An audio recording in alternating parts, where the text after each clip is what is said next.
Relax, we'll talk about it in a few minutes.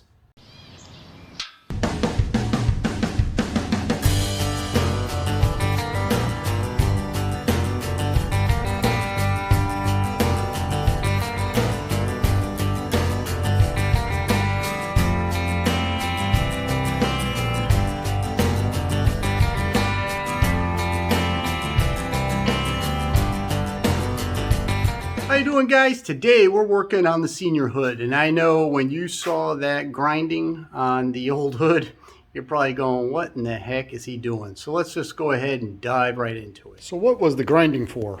The grinding was to basically remove the backs of the rivets holding the original switch into the hood itself. Now, I probably could have done the top side, but I didn't really want to ding up the original switch. So I went ahead and used a little cutter tool on my Dremel. This guy that guy right there, very carefully. I mean, it bounced around and went bananas on a couple spots, but overall, it did a good job. Now, this hole is slotted out. That's actually from the factory like that. I didn't break it.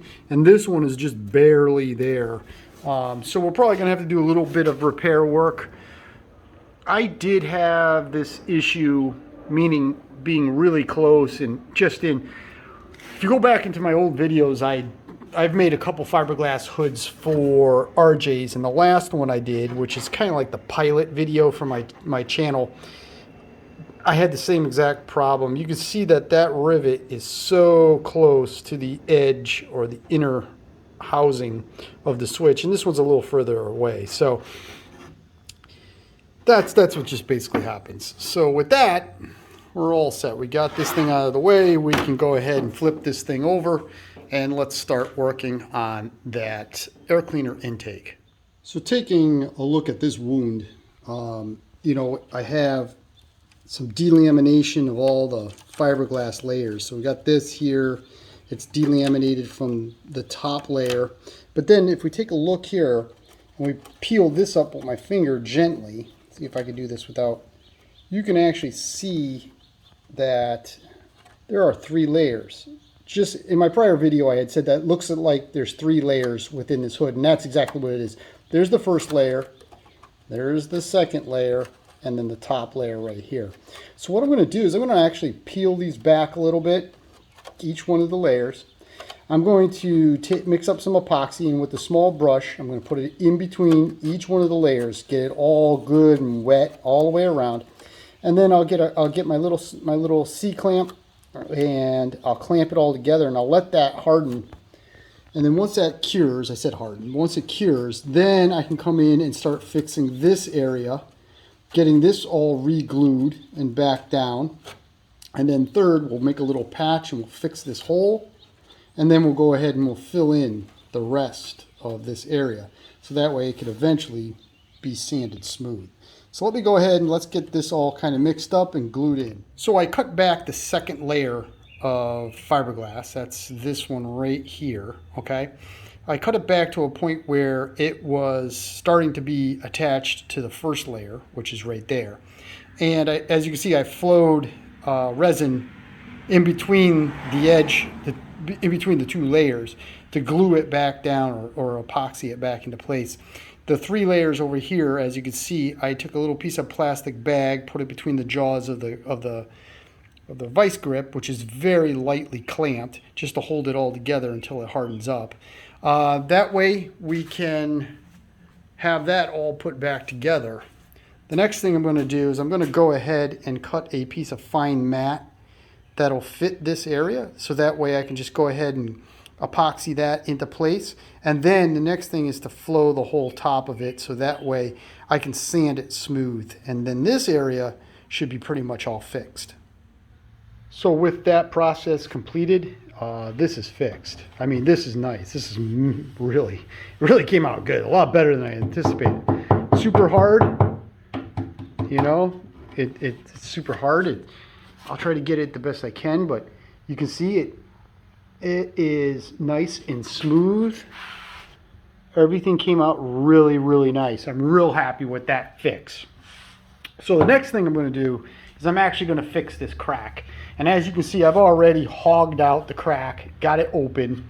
What I'm going to do is I'm going to flip the hood over, sand the inside, and put a couple, maybe 2 layers of fine mat on the inside of the hood. That way I can just kind of close this in. I will then I'll kind of break up some fiberglass mat into like strands. I'll flip the hood back over and then fill that with strands of fiberglass and resin, as well as I'll take a small piece of mat and put it over the top of it. And then again, kind of like this, I'll sand it out so it's nice and smooth. Now, I also have a crack right here.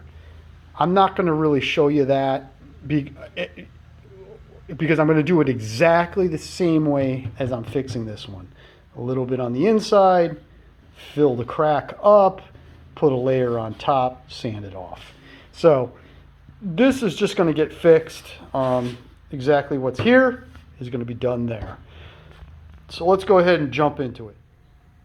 So there's the back side. I got 2 pieces of mat. Actually, I'm sorry. It looks like there's an air pocket. There isn't. It's just there isn't a whole lot of the resin is flowed into the lower section. So, but that's completely submersed. I also put a couple pieces of mat right here because this is where there was some filler, where there was 2 holes drilled. I was going to take all the filler out and then fill the holes with some epoxy, but I decided to just leave the filler in place. It adds to the character of the hood. That's part of the history. So I just backed it up with 1 light sheet of mat to strengthen it up. But all in all, the backside in this section is done. Once this cures, we'll flip it over and we'll take a look at the front side, or start to work on the front side to fill in the crack itself. Okay, the backer piece has cured, so it's hard. As you can see, I've hogged out the crack pretty well, pretty far. I've gone ahead and just took some pulled some of the strands out of the fiberglass itself and cut them to shape, or cut them to length. And these are going to be the pre-fills, or the fill for the crack itself. Now, one thing the whole premise of this is to be as minimally evasive to the hood as possible. So in other words, I don't want to reconstruct this entire hood. What I want to do is I just want to fix the issues. So one thing, I'm going to put tape all around this crack so that way I don't get resin flowed all over the place. But I'm going to start off real slow. I'm going to fill this crack in with some resin. I'm not going to fill it to the top. Start adding some strands of fiberglass. I'll put a little bit more resin in, add some more strands of fiberglass to build this crack up, hopefully to almost the height, if not the height, of the surface of this fiberglass. Actually, it's kind of funny. I can still feel some warmth from the prior curing. And then I'll put a strip over the top of it, let the whole thing cure, and then I'll sand it off to make it nice and smooth. So it's just a matter of doing a little bit and going back and doing a little bit and going back. So, all right, so let me get into this and I'll show you maybe the final product, if not just before the final product. So as you can see, I just went ahead, you can see where the tape lines are, just filling it in and then packed it full of the strand, like all the strands are gone except for that one. And when I look at the hood, what you can see is that there is a baby rise, like it kind of comes up like a peak right here. So this is going to need to be blocked down to be flat. And I say that because when we take a look at this side, that arc or that line does taper down, but it's smooth all the way across. So we're going to want to get that fairly straight because you can see how it peaks right there at the crack. So I'm going to let this cure, and then I'm going to go ahead and block it out to try to get it as flat as possible and see if it's a little bit low right here, like the crack's a little deep. So I'm going to have to fill in this area. But before I fill in, I want to make sure that I get this as close as possible. And then from there, what I can do is figure out how I'm going to top layer this crack itself. You know what we should do? let's go get the thermometer. It's always amazing to me how hot this stuff can get just curing in the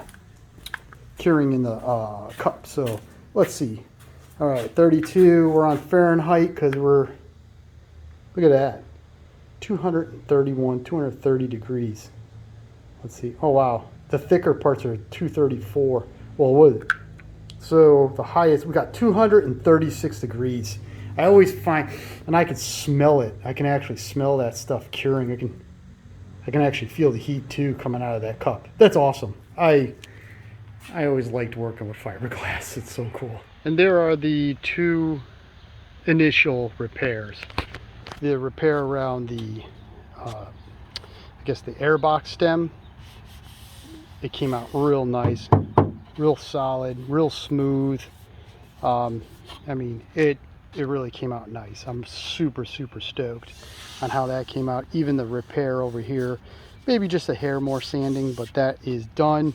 And the repair right here of the crack, super smooth, almost dead nuts level, you know, flat. There's a little bobble here and there, but don't be alarmed by all the different colors, because what I've figured out is I guess the gel coat, if you want to call it, because this is all paint, old paint, and just everything is just a mess. So when you sand it off, or sand off all this old crusty paint, you end up right down to the original red that was mixed into the fiberglass.